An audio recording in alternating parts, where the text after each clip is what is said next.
Welcome back to BookCast FM for another deep dive. You know how we do things here, bringing books to life one cast at a time. And today we're tackling something so essential to how you operate every day, something that really, well, makes you you. We're talking about habits. You got it. We had some great listener questions and comments about The Power of Habit by Charles Duhigg. So today, we're really going to dig into those key insights, those nuggets of wisdom that help you figure out why you do what you do, and maybe even more important, how you can change those patterns that you just can't seem to shake. Yeah, exactly. Because we're not just talking about finally giving up that bag of chips in the afternoon or finally getting yourself to go to the gym every day. Duhigg's book takes us way deeper into the science of it all, into these basic neurological loops that honestly drive so much of your behavior. Exactly. It's about understanding those actions that are almost on autopilot. Right, like you don't even think about them, they just sort of happen. Right. And our goal today is to really get to the heart of it, to that actionable knowledge that you can put to use right away, Yeah. Like today, to understand your own tendencies, your habits, and figure out how to reshape those that aren't serving you well. And that's where the habit loop comes in. It's almost like this engine that powers every habit you have, whether it's big or small, good or bad. And it's actually a really simple process, just 3 parts: cue, routine, and reward. Simple, but so powerful, right? The cue is like a trigger, a signal to your brain saying, hey, time to switch to autopilot. It could be anything, a specific time of day, a certain place, maybe a feeling, even being around certain people. And then the routine, well, that's the behavior itself, the thing you do, the action. Physical, mental, or even emotional. And finally, the reward. The positive feedback your brain gets that tells it, hey, this is something worth remembering for next time. This cue routine reward cycle is the foundation of all your habits. It's like the blueprint. Okay, so cue, routine, reward. It makes sense, but why does our brain even bother creating these loops in the first place? I mean, what's the advantage? Well, think about it from an evolutionary standpoint. Your brain is a master at saving energy. And turning a series of actions into a routine, into a habit, is basically like putting your brain on autopilot. It doesn't have to actively participate in every single decision anymore. It outsources that behavior to the habit centers and says, hey, take care of this one for me, will you? So it's freeing up mental resources for other stuff? Exactly. I guess it's like learning to tie your shoes. When you're a kid, it takes so much focus, every step, every loop, every pull. But then eventually you just do it without thinking. Your brain creates a habit loop and boom, you're free to think about more important things. Exactly. It's like driving a route you know really well. You can almost zone out and still get there, right? Yeah. Because the habit has taken over. Yeah, your brain's on autopilot, just cruising along. But how does this autopilot actually work in the brain? What's going on in there? Well, there's some really cool research on this, specifically these MIT experiments with rats in a maze. So when the rats were first learning the maze, their brain activity was high the whole time. They were, figuring things out, actively problem solving. But once that path became a habit, once they knew it well, their brain activity actually dropped significantly during the routine itself. The main bursts of activity were only at the cue when they were put in the maze and at the reward when they found that delicious food. So their brains were basically saying, we've got this, no need to stress. Yeah, it's like your brain says, been there, done that, switching to standby mode. And that's incredibly efficient for your brain, but it also makes it really clear why breaking a long-standing habit can feel like trying to climb Mount Everest. You're trying to manually override this deeply ingrained program, this habit that your brain has meticulously crafted. That makes so much sense. So we've got the cue, we've got the routine, we've got the reward. But then the book also talks a lot about cravings. Where do cravings fit into this whole loop? Like, what role do they play? Yeah, cravings are really the key. So while that initial loop is cue, routine, reward, what really drives it, what sustains it, is the craving for that reward. It's the fuel. So the cue doesn't just trigger the routine, it also triggers this anticipation for the reward, for that pleasure, for that satisfaction. Oh, okay. So it's not just about getting the reward. It's about wanting it, about that feeling of wanting it. You got it. It's that desire that motivates you to do the routine when the cue pops up. And we see this in action, again, back to those MIT rats. As they got more and more familiar with that maze, their brains started showing activity in anticipation of the food as soon as they heard the cue, which was the click of the starting gate. So it's almost like they could taste it already. Exactly. That anticipation, that craving is driving them through the routine. Think about your morning coffee. It's not just the caffeine that gets you going. It's that feeling you crave, that jolt of energy. The anticipation of it is just as powerful as the coffee itself, in keeping that whole habit loop running. Okay, that makes so much sense. It's like my alarm goes off, that's the cue, and it doesn't just make me get out of bed, the routine, but it also makes me crave that first sip of coffee, the reward, or at least the feeling of that first sip. The anticipation is what actually gets me moving. Exactly. And marketers have known this for years. They've been tapping into this whole craving thing for decades. Think about Pepsodent toothpaste back in the early 1900s. Before Claude Hopkins came along with his brilliant advertising campaign, brushing your teeth wasn't really a widespread habit. Right, I remember reading about that. Like, what did he do to suddenly make everyone want to brush their teeth all the time? He created a craving, the cue, that icky feeling of film on your teeth, the routine, brushing with Pepsodent, of course, but the reward. It wasn't just clean teeth. It was that tingling sensation, that feeling that people started to associate with, feeling clean and fresh. And that manufactured craving for that tingling feeling is what really turned teeth brushing into a national habit. Wow, so they basically engineered a reward that people would crave and then linked it to their product. That's pretty clever, I have to admit. But what about when you have a bad habit? One you actually want to get rid of?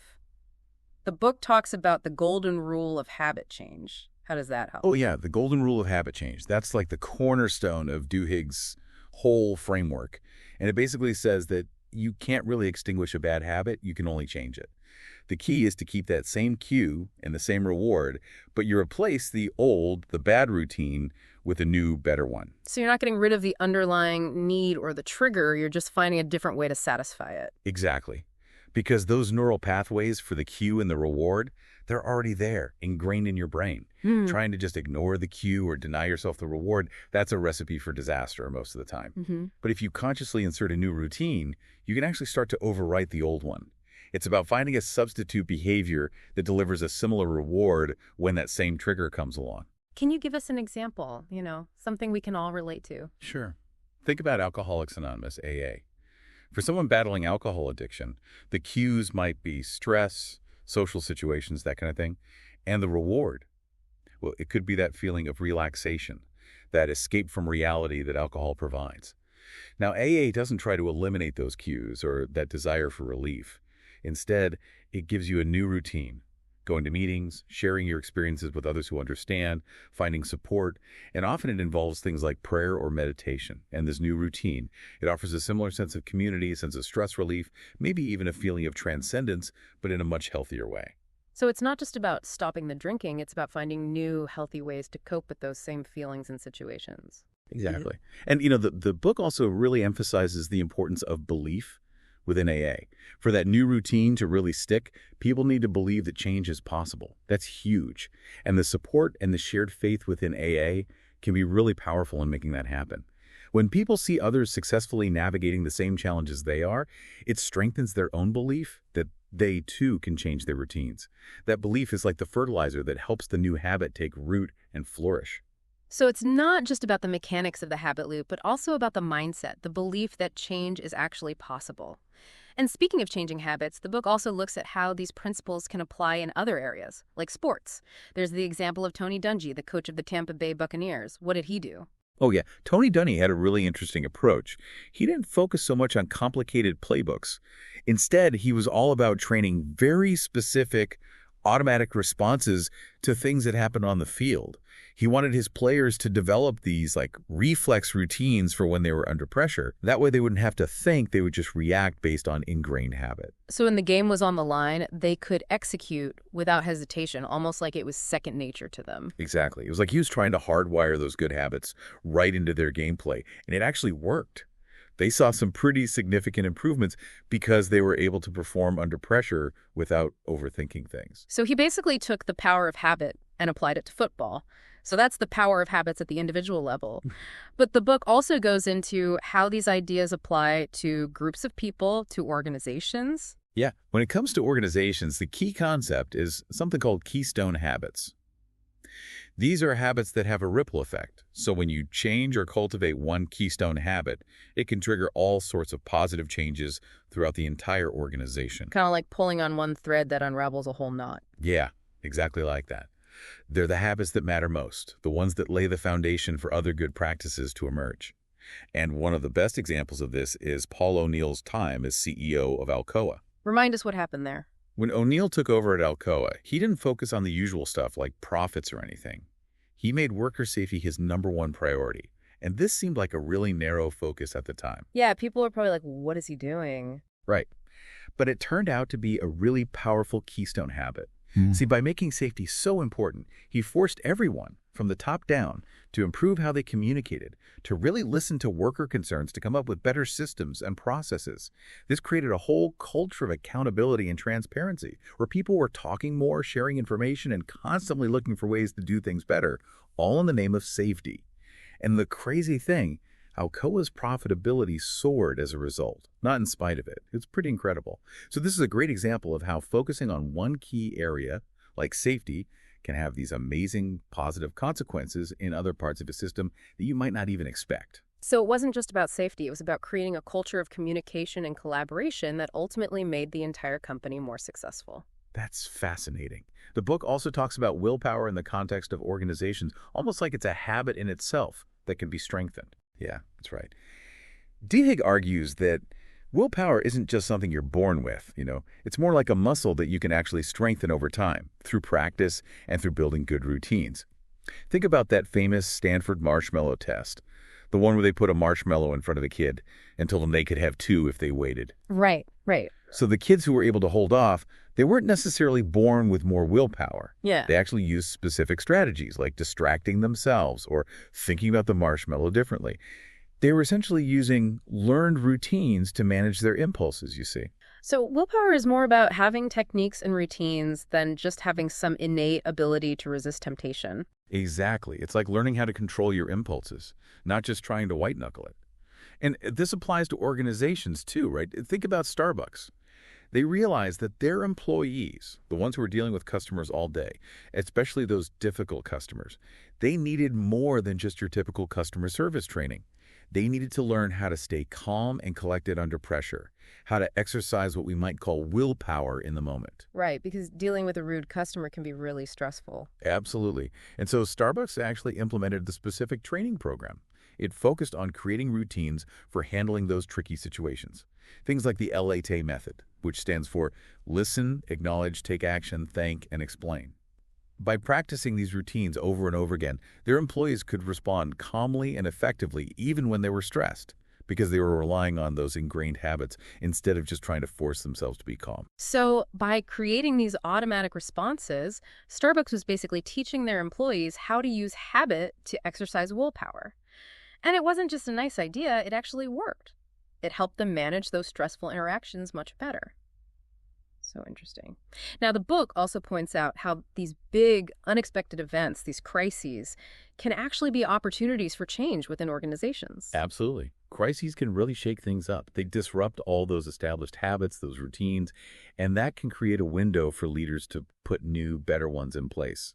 When everything's chaotic and the old ways clearly aren't working anymore, people are much more open to trying new things because the need for change becomes so obvious. It's like the ground has been shaken up, so it's easier for new seeds to take root. Exactly. And there are some real-world examples of this. Look at Rhode Island Hospital. They had a series of, preventable medical errors, some of which were even fatal because of problems with the communication and safety protocols. They were facing a real crisis of confidence. And it was this crisis that finally forced them to confront some deeply ingrained but really harmful habits, like surgeons having too much unchecked authority and nurses being afraid to speak up. And so it was like a wake-up call. It was. And as a result, they put new protocols in place. They empowered their teams to raise concerns without fear, and they standardized those safety checklists.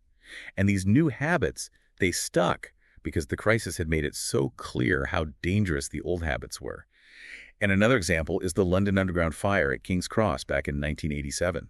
It was a terrible tragedy that revealed a real lack of accountability when it came to safety. And because of this, they completely overhauled the system. They instilled new habits of responsibility and put much stricter safety measures in place. So both of these examples show how a crisis, as horrible as it is, can sometimes create the urgency needed to break those deeply ingrained but harmful organizational habits. It's like sometimes it takes a real shock to the system to clear the way for positive change, both for individuals and for groups. And the book doesn't stop there. It goes on to explore how these principles play out on an even larger scale, looking at the habits of societies. So how do these large-scale movements, these shifts in collective behavior, how do they happen? Well, this is where social habits come in, the ways we interact and influence each other in groups, in societies. And one of the most powerful examples is the Montgomery bus boycott. Rosa Parks' brave act of refusing to give up her seat on the bus, it wasn't the first time someone had done that, but it sparked a movement that changed the course of history. And the book says this was partly because of her strong ties within her community, as well as her broader network of acquaintances, and also because a new routine, the boycott itself, formed very quickly. Exactly. Rosa Parks was deeply connected to her community. She was involved in church groups, community organizations, all sorts of things. And these strong ties meant that her arrest really resonated with people she knew personally, people who trusted her. And then those broader connections, her acquaintances, those helped spread the word quickly and create this feeling of widespread support, this social pressure to participate in the boycott. And what really solidified the movement was the new routine that formed so quickly, this habit of boycotting the buses and going to those organizing meetings instead. That's what made it a sustained effort, a real movement for change. So it wasn't just a spontaneous outburst of anger, it was also about using those existing social structures and creating those new collective habits that really kept the movement going strong. It's like the power of habit, working on a massive scale. And speaking of collective habits, the book also looks at the success of Saddleback Church, led by Rick Warren. How did he manage to build such a large and engaged congregation? Rick Warren was very intentional about creating systems within Saddleback Church that would foster a strong sense of community and make participation almost automatic for its members. He built in these habits, these routines, like weekly small group meetings, clear pathways for people to get involved, like volunteering and consistent rituals. These things created these shared habits that became a really important part of people's lives. It wasn't just about attracting individuals. It was about turning those individual routines into these shared, reinforcing communal habits that made people feel like they belonged, that they were part of something bigger than themselves. It was about creating a sense of belonging through shared routines. And that's so powerful, especially in today's world where people are often feeling isolated and disconnected. Yeah, exactly. And then towards the end, the book goes into a really fascinating but complex area, the neurology of free will. Are we truly responsible for our habits when so much of it happens automatically without us even thinking about it? That's a really interesting question. Are we just slaves to our habits? Well, Duhigg presents a couple of contrasting case studies to explore this. There's the case of Brian Thomas, who killed his wife while he was sleepwalking, which is a state of automatism. This means that he was acting without conscious control. And because his brain wasn't consciously directing his actions, he was found not guilty. This suggests that if you're not aware of and in control of what you're doing, the legal system might recognize that as a lack of responsibility. So in that case, his habit, his sleepwalking, was so powerful that it overrode his conscious control, and he wasn't held responsible for his actions. But then there's the case of Angie Bachman, the compulsive gambler who lost a huge amount of money and claimed that her addiction was beyond her control. Right. Angie Bachman argued that her gambling habit was so strong, so ingrained, that she couldn't be held fully responsible for her actions. But unlike Brian Thomas, she was found responsible. And the key difference that the book highlights is awareness. While habits can be automatic, once you become aware of a habit, especially a destructive one, you have a responsibility to manage it. It's like that old saying, knowledge is power. So awareness changes everything. If you know you have a problem, you can't just say, oh, it's just a habit, I can't help it. Exactly. The book argues that just because something is automatic doesn't mean it's uncontrollable. Gaining that awareness, that understanding, is the first step towards taking control. And it's really empowering to realize that even though those habits are deeply ingrained, they're not set in stone. You have the ability to identify the habit loop, to see those cues and rewards, and to choose new routines once you understand how it all works. So we're not just passengers, we can actually take the wheel. Exactly. And to help you do that, the book has a really practical appendix, a kind of step-by-step guide to changing your habits. Oh, I love a good practical guide. What does it say? It lays out this 4-step framework. First, identify the routine, the behavior you want to change. Second, experiment with rewards to figure out what craving the habit is actually satisfying. Third, isolate the cue, the trigger that sets the habit in motion for you. And finally, come up with a plan, a new routine that satisfies that same craving when the cue shows up. So it's about being really intentional and strategic about it. Exactly. And the book even gives you a simple formula to help you plan. When I cue, I will routine because it provides me with reward. It's a great template to get you started. I love that. So in the end, understanding the habit loop, that cue routine reward cycle, it gives you a whole new way to see your automatic behaviors. And with that understanding comes the power to make real, lasting change in your life. It's about taking control and not letting your habits control you. Right. So now that you know how it all works, what small change will you try this week? What habit will you work on? It all starts with that first step. And if you found this deep dive into the power of habit helpful, we encourage you to support Charles Duhigg by getting a copy of his book. You can find a link in the episode description. Thanks for joining us here on BookCast FM, where we're always striving to bring books to life one cast at a time. We'll catch you next time.